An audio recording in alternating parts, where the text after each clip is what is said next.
There were fewer students in class than usual since it was a Friday morning, and I'm sure many of them started their day off last night at the local bars. I always wondered about the wisdom of the schedule makers scheduling an advanced economics course at 8 a.m., especially if the class was on a Friday. Why not schedule a freshman economics class for 8 a.m., since these students were under 21 and unless they had a fake ID, they couldn't drink on a Thursday night?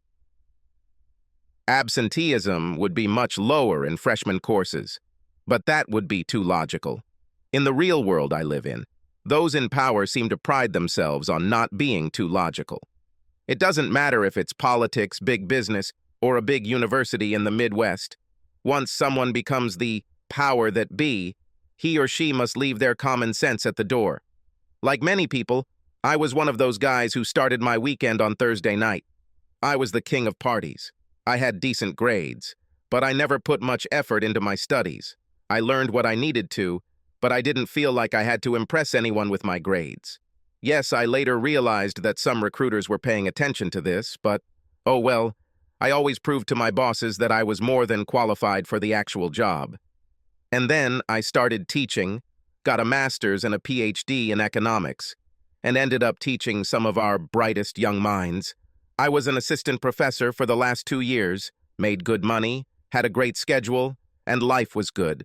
My wife was a mid-level bank executive who took a few years off while our kids were babies and returned to work when they both started school. My son, Jeremy, is 9 years old, and my daughter, Sandy, is 7 years old. My 10 a.m. morning class was a freshman class, and it was well attended. This was my favorite class to teach because at 18, most of these kids were like sponges, ready to soak up knowledge. Additionally, there were several students in the class who were not economics majors, as most majors required economics as a required freshman class. I really enjoyed instilling basic concepts in journalism and history students who I heard complaining about having to study economics in general. All I need to know is how to write, not how to decide how to spend money. I heard one of my journalism students say at the beginning of the semester, "Hell, you can't be any journalist today if you don't understand basic economics." My one evening class was also an advanced class, but since it started at 1 p.m., the undergrads did show up, although most of them were hung over. But for this class, they were the best of the best intellectually, so even with a hangover, most of them were probably functioning better mentally than most of the general population. It was a great challenge to teach these kids, especially because I was one of those journalists when I started about 100 years ago. There are never any students coming into the office for help on a Friday afternoon, so as usual, I went home around 3. The kids showed up at about 3:30, and after a few minutes of laughing and goofing around, we started making dinner on Friday night. This was our daily routine, and we enjoyed each other's company while preparing for my wife's arrival at about 5:30. We would usually cook a pretty big dinner, and the 4 of us would celebrate the week as a family before the crazy weekend began. Tracy walked in around her usual time. The kids both squealed and ran up to hug her. I stood behind, watching and smiling, waiting for my turn. She was wearing a dark blue business suit, nothing fancy. But I stopped breathing for a second when I first saw her. It didn't matter what she was wearing. She always gave me that reaction the first time I saw her after the breakup. She was simply stunningly beautiful, at least to me. After she kissed and hugged the babies, she came to me and we kissed passionately, as we always do after any separation. "Please, you two, get a room," said my son, who always looked visibly uncomfortable whenever Tracy and I got physically intimate in any way. Ah, the innocence of a 9-year-old. Tracy was the same age as me, 35, 5'5", beautiful and smart. She had long blonde hair, piercing blue eyes, and despite having given birth to 2 children, her figure was probably still more than beautiful. She attended our gym regularly and rode her bike 20 to 30 miles a week. I was an incredibly lucky man. And then the world came crashing down on me. Since it was the weekend, the kids had to go to bed before 10. After they went to bed, Tracy and I lounged on the couch for a while. After a few minutes, we were both naked and had to stop and move into the bedroom so we could at least close the door. An hour later, we were huddled together, breathing heavily, both sweating. God, how I loved this woman and how I loved loving her. Roger, are you still awake? Roger? I was hugged behind Tracy, and she could feel my steady breathing, indicating that I was either asleep or not far away. I perked up a little when she spoke. I'm awake, babe. What do you need? Almost the greatest show of love you could ever give me, she replied softly. Now I was intrigued and woke up. You know how depressed Karen was about not being able to have children with Dave, especially since he's the last man in his family tree, right? She began. Do you want to talk about it now? I asked. I was more than puzzled. Karen is Tracy's little sister, 3 years younger to be exact. She was told that, unless it was a miracle, she would not have children. Her husband, Dave, a guy I don't really like, has some royal Hungarian blood and thinks he needs to have male offspring to continue acting like royalty. She just goes to work, comes home, and mopes around the house. I offered to consult with her, but she did not agree to it. It's getting really bad. Well, we think we found the answer to her depression and the end of Dave's family. I'm carrying the baby for them. At that moment, I sat down. I'm pretty sure my mouth was open. Looks like we actually discussed this. Wait, what? You know she can't practically produce viable eggs, and probably wouldn't be able to carry to term even if she could produce eggs. But I can produce eggs, and I have 2 children to prove that I can carry. Full term. I love my sister very much, Roger, and for her sake I could carry another child. It will be their child, hers and Dave's, but I am carrying it for them. That means no sex. At least no vaginal sex until I'm confirmed pregnant. I'll have to stop taking birth control until then, and we can't risk you becoming a father instead of Dave. It could take a few weeks, maybe a few months. Stop, break, I interrupted. Intrauterine insemination immediately. What are you talking about? The answer hit me like a brick to the head, and as the realization sank in, Tracy lowered her eyes. You mean have sex with Dave? What are you talking about? It's a way to connect us all, Tracy explained. Karen and I don't want to be clinical. We want it to be about love. Karen will be in the room with us. And I'm sure Dave is not against this decision at all, I screamed. Well, he agreed with us, but it was a decision we all made, Tracy replied. It was a decision you all made. No one asked my opinion. I blurted out. How can this be about love for me? I was already standing next to the bed at this time. In fact, I was walking back and forth. I might agree with you carrying a child for them, but I don't agree with you having sex with Dave, even if Karen is in the room. That won't happen. I don't care if it makes Karen happy or if Dave's line continues. It won't happen. Tracy looked at me like I was a petulant child, slowly shaking her head from side to side. It's not something that love can't overcome, honey. Once you get over your initial jealousy, we can go back to our relationship. Nothing has to change. It will just be sex. And I know you love Karen and Dave, and they will be forever happy and grateful. My mom and dad are so excited they can barely contain themselves. Have you discussed this with your parents yet? Everyone seems to agree, except for your soon-to-be cuckolded husband. Am I to understand? It won't be like this, Roger. Once I get pregnant, it will be just you and me. You're the only one I love. Don't make it more than it is. You always trust me when we disagree on big issues. You always let me make the final decision, and haven't things worked out well for us?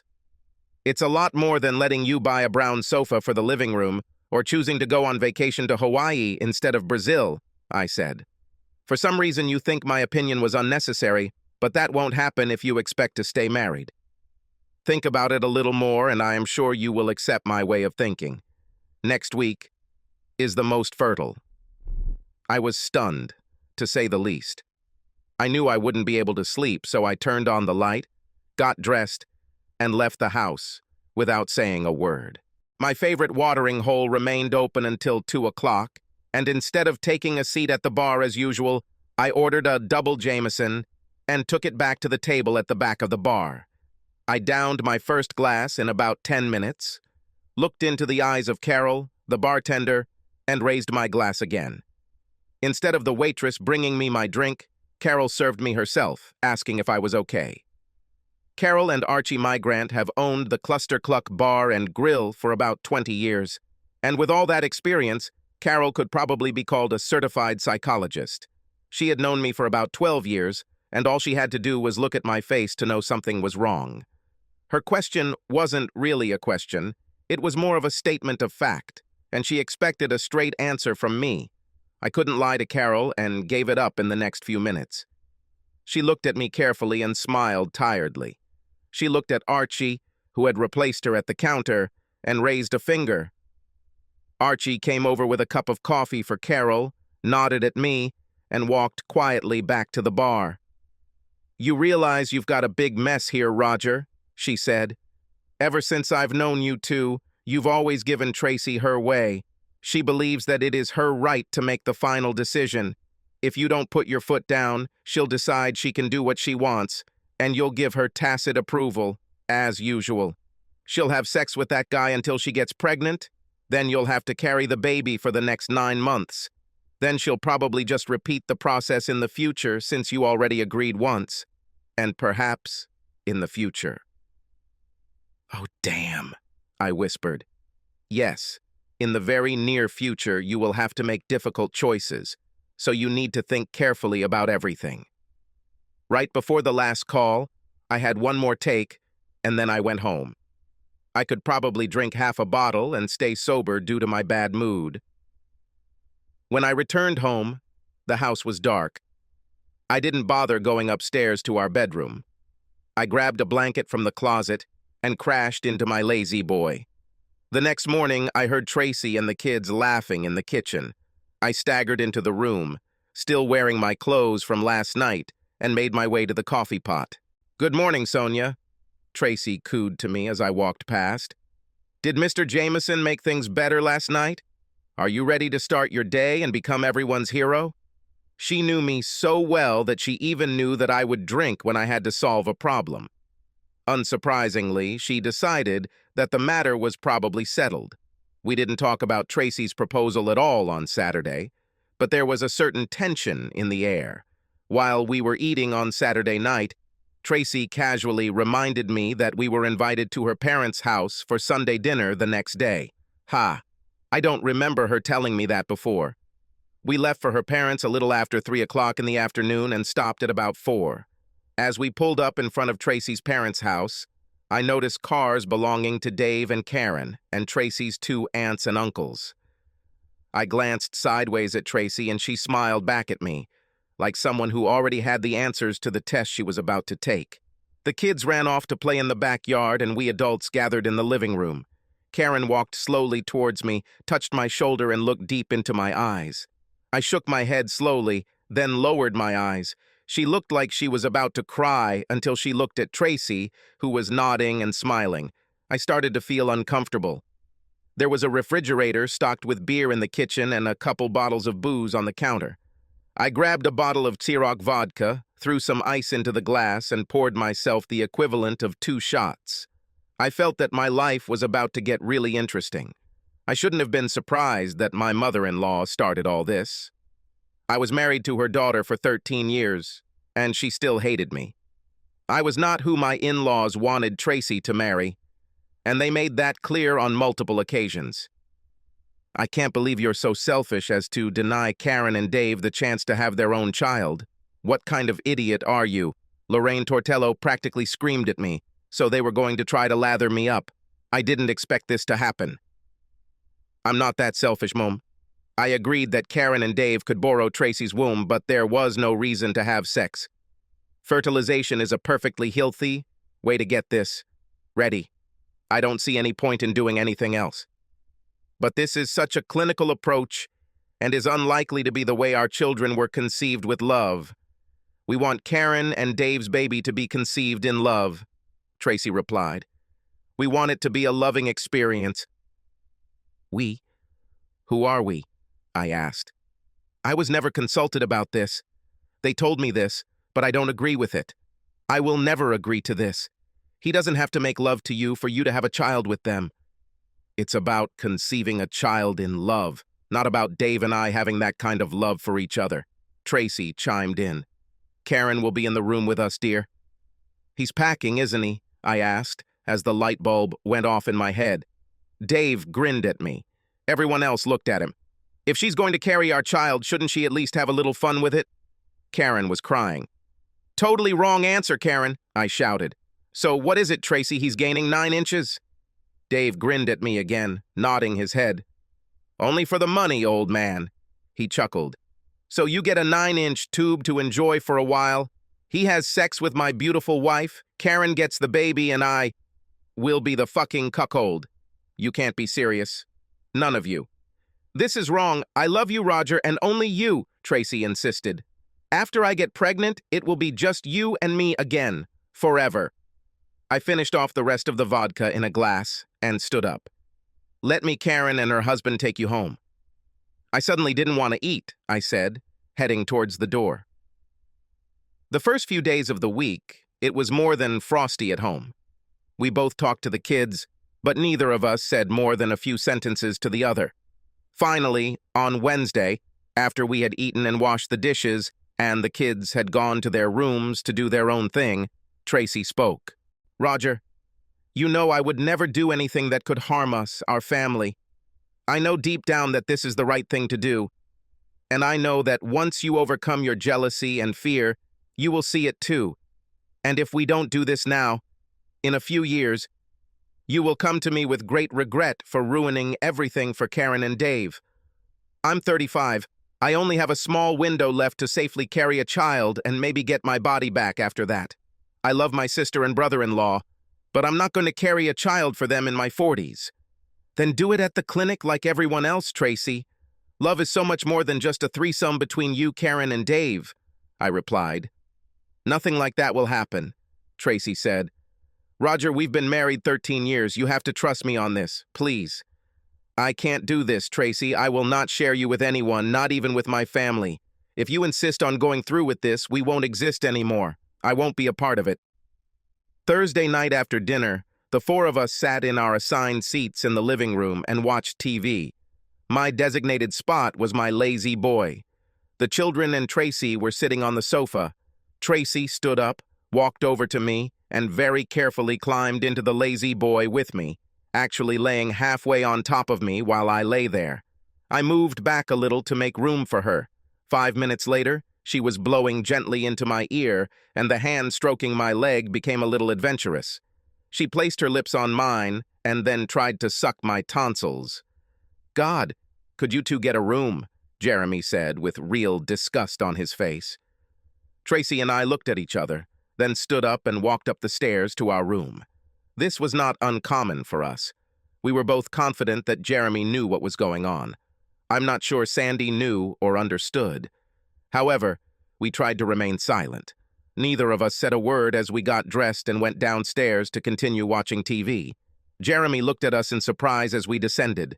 The game plan for the next week, according to Tracy, was for her to go straight from work to Dave and Karen's on Friday night and stay there until the following Sunday.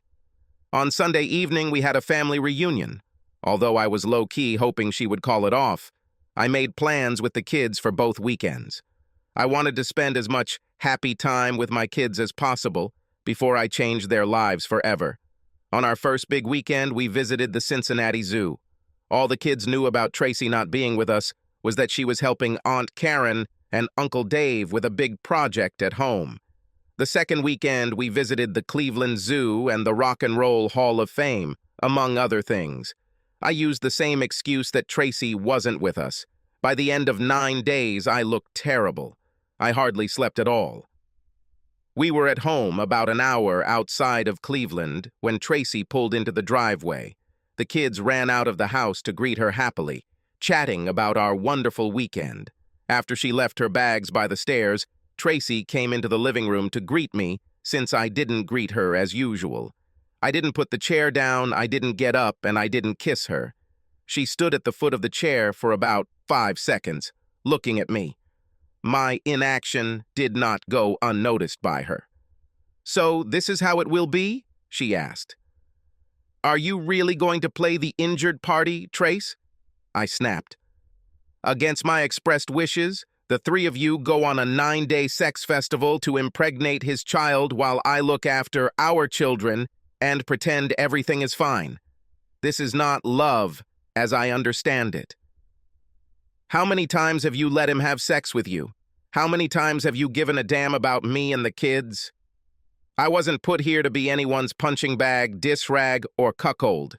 Don't you dare talk to me about love, because if you really loved me, you wouldn't have spent 9 days with Dave and Karen. It has nothing to do with love, and you know it. You wanted it. You got it. Just don't expect me to sit idly by because of this nonsense. You're wrong about this week because you're afraid of losing me. This won't happen, Roger. Tracy was crying. You are stupid. This has already happened. You chose him over me this week, and you will choose it for me next month if you are not pregnant. What happens if you have a girl? You've already made contingencies. Are you planning to do this again to give him a boy? Apparently, I hit the nail on the head because Tracy flushed red and began scanning the carpet with her eyes. Damn it, how could you do this to us? To me? Our family? Tracy took a few steps back as I scolded her. I had never said anything like that to her before, and I could see the fear of understanding on her face.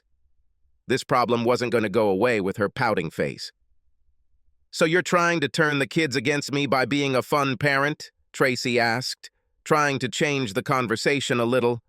I shrugged. Tracy's face changed from sadness to anger. She's sleeping with another man, for some reason, and has the courage to be mad at me? Will miracles never stop? My response to Tracy came the next day when she was served at work. When I got home, she was already there, and the manila envelope was sitting on the counter when I walked in the door. The kids greeted me with their dad's homemade mania for about 15 minutes and then left. Tracy watched me the entire time. I was busy with the kids, keeping her distance but keeping a close watch nonetheless. Couldn't wait to get served before I got home? She finally asked with humble sadness in her voice.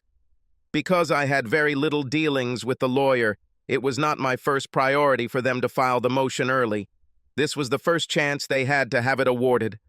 I didn't want to waste extra time. That won't happen, Roger. There will be no divorce.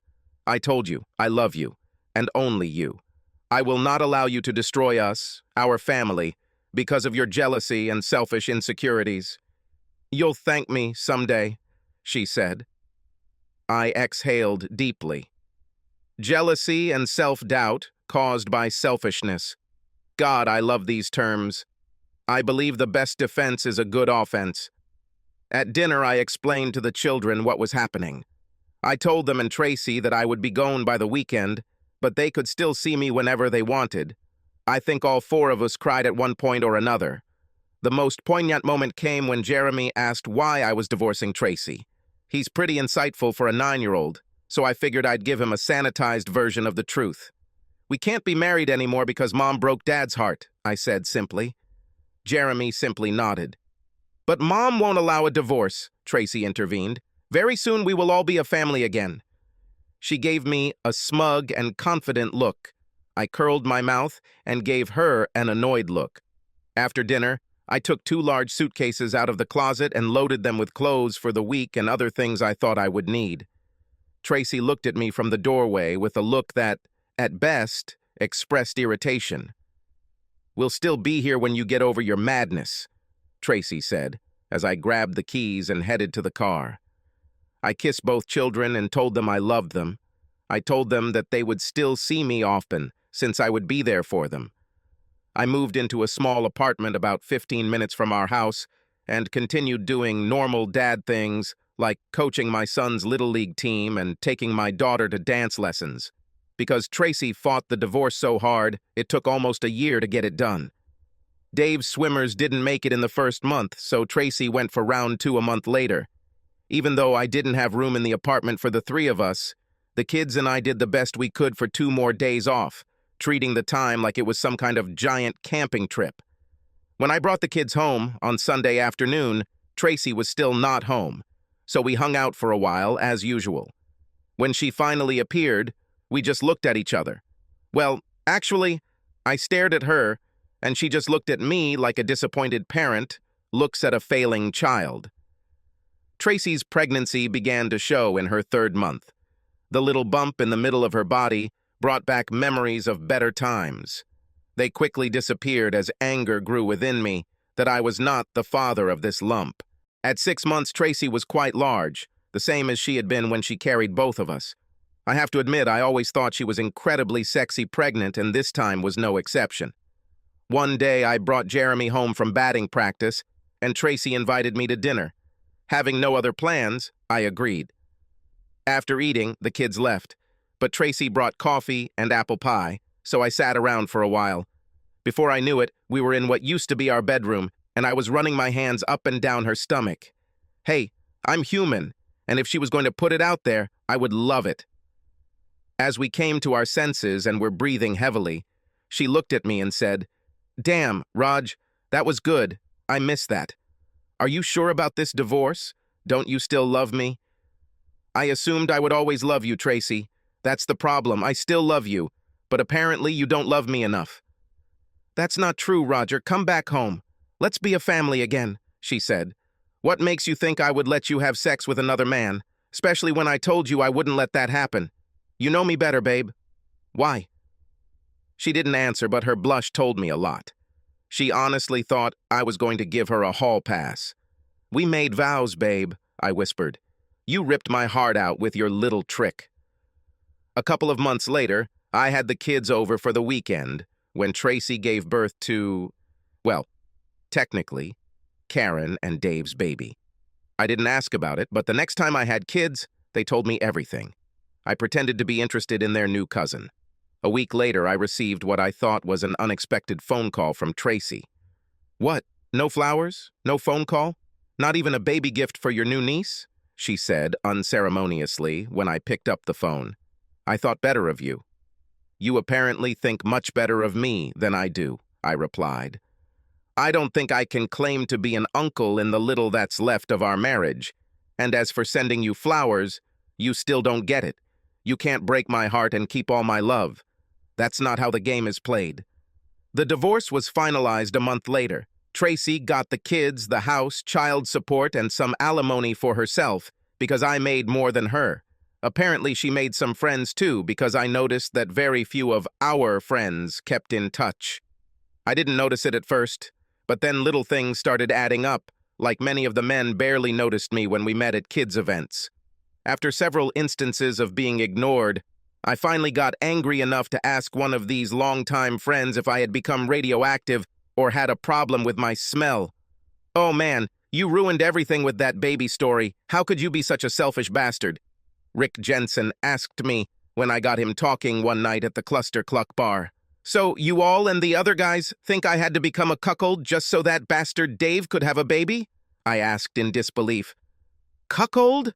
What are you talking about, Roger? Just let Tracy carry his baby.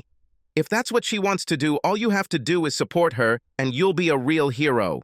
It has nothing to do with being a cuckold at all. Then she's not telling everyone the full story, I said with some irritation. How do you think she got pregnant? The three of them had a little threesome, even though I warned her I'd divorce her if she did. She just doesn't think she could do anything wrong. Damn it! Seriously? He exclaimed. Well, screw it. Looks like a lot of us owe you an apology. Within a few weeks, almost all of our former friends called me to apologize, and suddenly I had a social life again. But things really warmed up for me when the next Little League season started. Since I'd always been married before, I never paid attention to all the single moms watching their kids at games. But now that I was single, it seemed like 1 in 3 women at games wasn't wearing a wedding ring. I received a new phone number after every game. Tracy didn't show up for Jeremy's first 5 games of the season, but she was in the stands for Game 6. I always coached from third base, and as I crossed the field to get back to our dugout at first base, she was sitting about halfway up in the stands, looking more than a little hot in shorts that were probably a little too short and tight for this crowd. I tried my best not to stare, but I know she caught me looking at her great legs. In fact, it seems like she's been watching the way I look at her throughout the game. I knew it was awkward, but I just couldn't help myself. She even winked at me a couple of times, and if I could have, I would have hit myself. We won the game 6-3, and Jeremy hit a couple of shots. Right after the game, I was talking to a couple of parents about heading to the ice cream stand to get some ice cream cones for the kids to celebrate when I noticed Tracy heading towards me. I really didn't want to talk to her, but I didn't see a way to avoid it until Jessica Biel came to the rescue. Jessica was the mom of my right fielder, a skinny 10-year-old blonde named Justin. Jessica had been divorced for several years after her husband cheated on her. She was a tall blonde with big breasts and goddess curves, probably the subject of many dreams among all the dads on the baseball field. We talked from time to time, but I didn't really know much about her. But as soon as Tracy approached me, Jessica appeared in front of me as if out of nowhere. "Oh, hi, Jess, how are you?" I asked, trying not to drool. "Justin looked good on the platform today, don't you think?" "Yeah, he wasn't bad," she replied. "Do you have a moment so we can talk? I need to ask you a favor." "Well, if you'll excuse me for a moment," I said to the parents I was talking to. "How about you come to my office?" I pointed to a place off to the side. It turned out that Jessica was the deputy president of one of the banks in the city, and they were soon going to have a summer event. She usually went there alone, she said, but since I was no longer married, she hoped that I would agree to visit him as her companion. "Oh, hell yes," I said with a laugh. She smiled back, gave me a business card with her number on it, and leaned over to kiss me on the cheek. As she walked away, I saw her look at Tracy and make a small gesture with her head. I had no idea what that meant. I had a good time with Jessica at an event a few weeks later, and we met up from time to time. I also dated some other woman who approached me at games or practices. Who would have thought there was such a thing as little league parent bonds? I didn't even pay attention to what was going on around me because my marriage was so great. Luckily for me, I've always kept myself in good physical shape and watched my weight, so at least it wasn't an issue for me, but after 15 years out of the game, the social aspect of dating was difficult. Plus, I knew I was carrying a lot of baggage. I thought I had a perfect marriage with Tracy and was devastated to find out otherwise. At that moment, I wasn't sure if I could ever trust another woman with my heart again. My children were too young to talk about the issue, and at that stage in their lives, I don't think they fully understood the significance of what was happening. Tracy spent a lot of time with Karen and David and their children, and I think both of my children enjoyed the concept of a new baby. I, on the other hand, saw the child as the physical embodiment of Tracy's betrayal, and although the rational part of me knew that the child was not to blame, I still wanted nothing to do with him. The rest of Tracy's family thought the baby was golden, but I was still considered unreasonable. As I expected, Tracy was back at it again and carrying a second child for Karen and Dave. At least she had the decency to appear guilty the few times I saw her over those 9 months. Jeremy and Sandy told me she had another girl. I have to admit, I smiled to myself in celebration. Tracy and the kids, and Karen and Dave and their kids, moved into a larger house in the same area. So with my half of the proceeds from the sale of the house Tracy sold, I was at least able to move into a larger apartment, which made it easier for me to deal with children when they stayed with me. Even though we had children together, there were long periods of time when I didn't see Tracy, which was fine with me, and the kids and I didn't talk too much about what they were doing in their house, as I preferred to live in the moment and create my own memories with my kids. So I guess I shouldn't have been too surprised at Sandy's dance recital a couple of years later when Tracy walked in looking like she was pregnant again. She never lost all the weight after her second child with Karen and Dave, and, in truth, she looked stocky, uncomfortable, and tired. She must have noticed the surprised look on my face because instead of staying away from me, I think she felt like she needed to explain herself to me. Remember when I said I wouldn't carry a baby for Karen and Dave when I was 40? Well, apparently I lied. They persuaded me to try again to have a boy. "I'll be 41 when this baby is born," she said. "What you do for love?" "Yes," I replied with a lot of sarcasm in my voice. 6 months later, Tracy gave birth to Karen and Dave's third girl. I admit I poured myself a large glass of Glenmorangie single malt to celebrate. About 6 months after that, I was sitting with some buddies sampling tequila at the Cluck on a Friday night when Karen walked into the bar with a couple of friends. We noticed each other, and I gave her a small wave, then continued talking to my friends as she walked to a table in the back. I didn't think much about it until about 90 minutes later when a clearly drunk Karen sat down in the empty chair to my right at the table where my friends and I were drinking. Judging by the fact that she smelled like she was wearing a gin-based perfume, I figured she had at least drunk too many martinis. "Thank you so much for ruining my life, you damn Boy Scout," she said in a voice loud enough for half the bar to hear. "If you had just accepted the baby and not divorced my sister, Dave and I wouldn't have gotten a divorce and I wouldn't have ended up with her 3 brats." "Whoa, baby, what the hell are you talking about?" I asked defensively. "She was just going to get pregnant with his baby, that's all, and then carry the baby. But no, Mr. Scout divorces her and she ends up with me and Dave, and he entertains her about half the time, and what can I say? Nothing, because she's going to give birth to our baby. But tonight I come home from work, and they're already in the bag, and he tells her he loves her more than he loves me. So now I'm alone, with 3 kids running around and a husband who loves my baby sister more than me. His wife of 15 years. And all because you simply didn't let her have sex with him for a week or 2. You're a selfish idiot." The bar got pretty quiet as Karen blurted out her story. I was pretty sure everyone was looking at the 2 of us. I motioned for Carol at the counter to give me another shot of Don Julio and another martini that Karen was drinking. Carol brought us our drinks in record time and advised me to control Karen's outbursts, or she would throw her out of the bar. Karen is 3 years younger than Tracy at 38 and would have compared well in looks and body to my ex-wife until Tracy grew older and had 3 later children. Karen leaned towards me, holding her drink, when she apparently decided that the rest of the bar patrons needed to hear the rest of the story, so she began to raise her voice. Caught between a rock and a hard place, I did the only thing I could think of to shut her up. I kissed her. But this is not just a little kiss. I opened my mouth wide enough to match her open mouth, and when I touched her lips, her tongue practically jumped into my mouth. I met this challenge head-on, if you will, and responded in kind.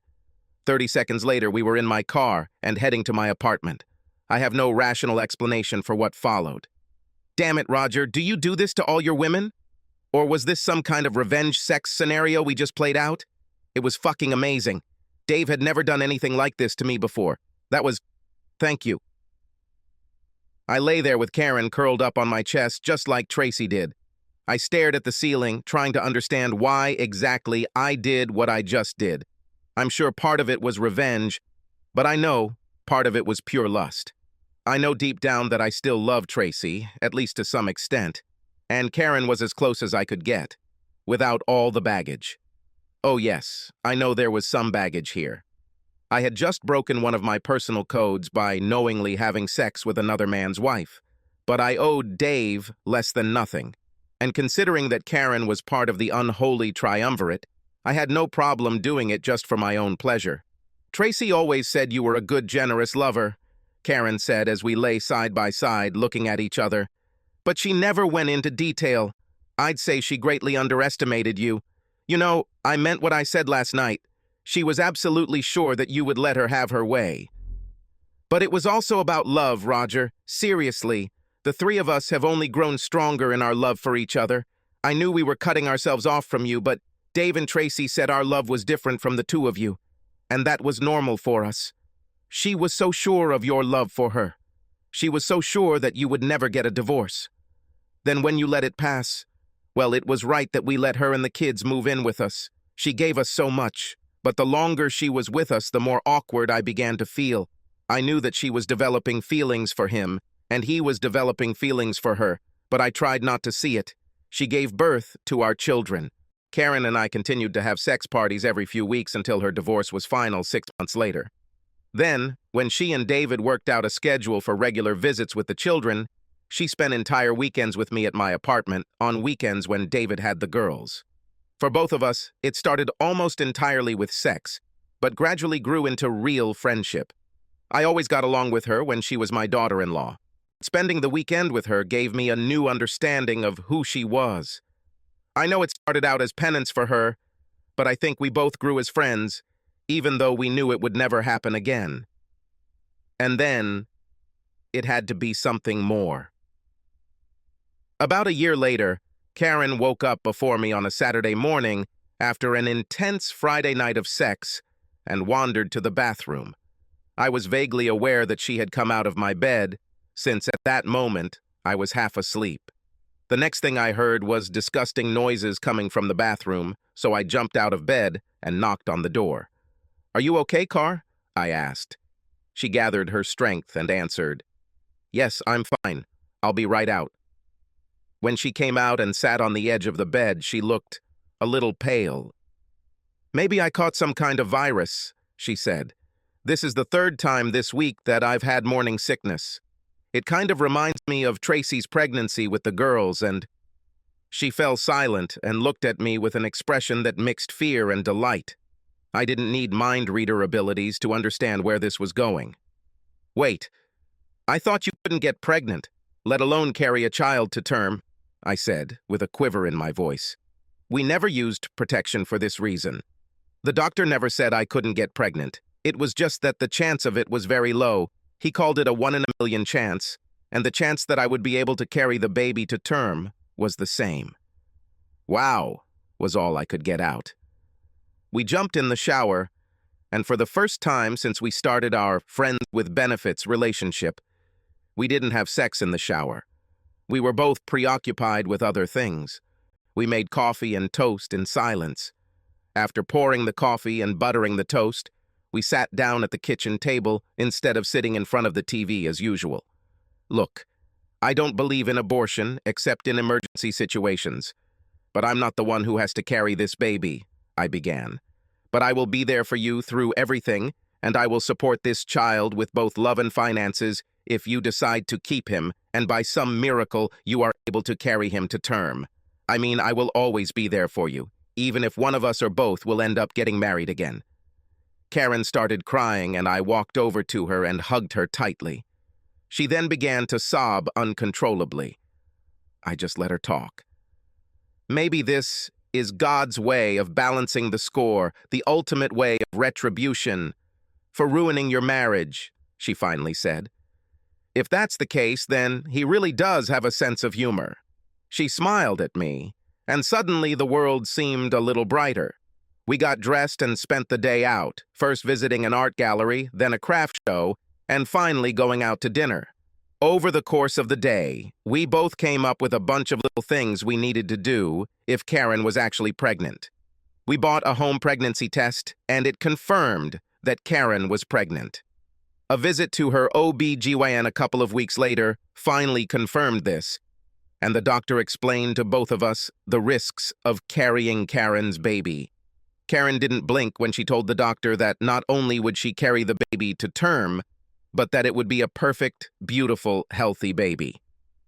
"I owe you this," she told me as the doctor looked puzzled. Karen had never told anyone in her family about our relationship before, and given the way my marriage ended, I was more than okay with that. But she wanted to make a big splash with the news, and she wanted me there. I suppressed my personal feelings and went with her to her parents' house for a family reunion. Her parents, Tracy and Dave, who married after Karen and Dave's divorce, were present, as were several other aunts and uncles. It was something like cake and coffee, and different children were running around the house. We were the last to arrive at her parents' house, and when I followed Karen in, it was dead silent, at least until my ex-mother-in-law found her voice. "What he doing here?" she said with contempt, literally dripping from her words. "I think the father of your next grandchild should be here to make the announcement," Karen said coldly. I just stood there with the biggest grin I could muster. The room practically exploded into a cacophony of shocked statements. My ex-mother-in-law went from bitch mode to grandma mode in the blink of an eye, bursting into tears of happiness. I noticed shocked faces and smiles everywhere until I looked at Tracy and Dave. Tracy looked stunned, and Dave gritted his teeth and blushed. The next thing I knew, my ex-father-in-law grabbed me by the shoulder and led me into the kitchen. He didn't look happy. "Is this how you got back at Tracy?" he growled. "Wow, wow, wow! Take it easy!" I snapped at him. "Tracy and I have been divorced for over 7 years. She has 3 children with Dave and married him. And Karen came to me and not the other way around." Jerry sat down on the kitchen chair, looking confused. while the noise in the living room continued to be at a good level. I'm not trying to be disrespectful, but Karen and I have been friends and have been on benefits since she split with Dave. Because no one thought Karen could get pregnant, we never used birth control. It just happened. No, we're not getting married, but I care about Karen very much, and I intend to be every bit the father to this child that I am to Jeremy and Sandy. Then I guess I need to shut my stupid mouth and congratulate you two, he said as he stood up, shook my hand, and then pulled me in for a manly hug. Wait, I have the perfect way to celebrate, he said, reaching into the drinks cabinet above the refrigerator. He pulled out a bottle of 18-year-old single malt whiskey and poured each of us a glass. He led me back into the living room, and suddenly the room became quiet again. Everyone looked at the two of us. "Lee shame," Jerry exclaimed. The noise resumed. We clinked glasses quietly, then sipped scotch. You don't pour an 18-year-old single malt down your throat no matter the occasion. It's amazing how quickly my position in the family grew. Even though Tracy cheated on me, I was still the bad guy for stopping her from doing her good deed and getting a divorce years ago. But suddenly, I became a hero for accidentally getting Karen pregnant. The irony is not lost on me. I saved up vacation and work time and used it for Karen's doctor visits and such. And when they decided to have a cesarean section a little earlier, at 34 weeks, I was in the room with her. Knowing that I was part of a miracle lifted my spirits, and I handled the whole birth as easily as I did in my 20s when Tracy had 2 children. Miracle Platt was perfect, beautiful, and healthy when he was born. I didn't think about it at the time, but before I closed my eyes and fell asleep that night, I wondered what Dave must have thought about Karen and I having a son. Call me a cruel bastard, but I smiled to myself as I fell asleep. Between my 2 eldest and the baby, life in general has been quite busy and happy for me. Karen and I still spent weekends together, although she started taking pills after Miracle was born. We both agreed that 1 was enough. 2 more years passed and I was happy with my life. At this point, I hadn't been on a date since Karen and I became a duo almost 4 years ago, and I wasn't looking for a woman. However, apparently, Karen was looking for a woman. For me. Sunday night, before taking Miracle home, Karen said we needed to talk, so we sat in the living room while Miracle played on the floor in front of us. She looked more than a little nervous, and I had a bad feeling that my happy life was about to change. I know we've moved past the role I played in your divorce years ago, but I still feel like I owe it to you. So, next Friday night, you're going on a date with my friend, co-worker, actually. I started to protest, but she gave me her hand with a stop sign, so I shut up and listened. Roger, you have become my favorite person in the world, my best friend, my lover, the father of my child. I love you, but you are absolutely the right husband for the right woman. And after years of searching, I think I've found the right one for you. I searched long and hard, and I never wasted your time asking you to go on dates with women I thought might be good for you. But I've known this woman for 10 years. I've seen her deal with a lot of worse situations in life, including the death of her husband from cancer 7 years ago, and she showed me the same thing you showed me. Tremendous strength of character. She finally started dating again just last year, and I think you two are great for each other. She knows about our relationship, but I told her, as I am telling you now, that I would gladly make way for you two, as long as I can still remain a part of your life as a friend. When Karen finished speaking, tears welled up in her eyes. I had tears in my eyes. I can't make you any promises, babe, but I'll do my best, I whispered. Sherry Langford was everything Karen said she was, and more, so much more. At 48, she was 2 years older than me, but I would guess she was 5 years younger than me. She had flawless mocha skin, the product of an English father and an African-American mother, shoulder-length dark brown hair, a beautiful face, and a toned hourglass figure. I took her to a nice Italian restaurant a couple of towns away. Over the course of 3 courses, she told me most of her story, and I told her most of mine. She was incredibly easy to talk to and sounded like a very smart person. Perhaps because she knew me so well, Karen somehow found what my soul had been missing since I broke up with Tracy. Within 3 dates, I knew Sherry was right for me, and I think she felt I was right for her. I explained to Karen that we needed to end the sexual part of our relationship, and she smiled back at me with a smug look that said, "I told you so." We still got together from time to time. We were still good friends and had a child together, but she no longer spent the night. A year later, we got married in a small ceremony. She was given by her son, John, who became not only my stepson, but also a reliable friend. And for my best man, well, she was actually a woman. It felt right that Karen was there for me.